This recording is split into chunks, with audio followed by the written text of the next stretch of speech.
Hi friends, ஒரு morning routine வந்து பார்க்கலாமா?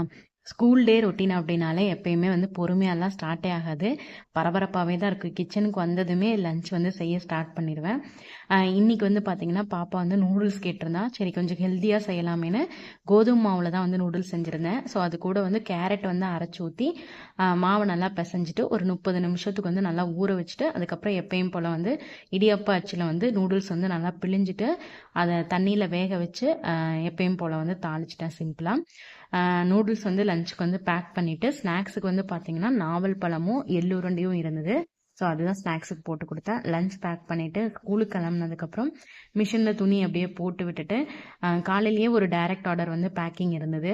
ஸோ பேக் பண்ணி கொடுத்துட்டோம் அப்படின்னா ஹஸ்பண்ட் வந்து டெலிவரி பண்ணிடுவாங்க. ஏன்னா வந்து டைரக்ட் ஆர்டர் வந்து நம்ம தான் போய் டெலிவரி கொடுத்துட்டு வரணும். கொரியர் பார்ட்னர்ஸ் வந்து வரமாட்டாங்க. ஸோ அதனால தான் நீங்கள் டைரெக்டாக ஆர்டர் பண்ணணும் அப்படின்னு நினச்சிங்கன்னா இன்ஸ்டாகிராமில் pickandpay.in அப்படிங்கிற பேஜில் போயிட்டு லேட்டஸ்ட் கலெக்ஷன்ஸ் எல்லாமே நான் அப்டேட் பண்ணியிருக்கேன். நீங்கள் டைரெக்டாக டிஎம் பண்ணி ஆர்டர் பண்ணிக்கலாம். நாளைக்கு இன்னொரு vlogல பார்க்கலாம். Bye friends.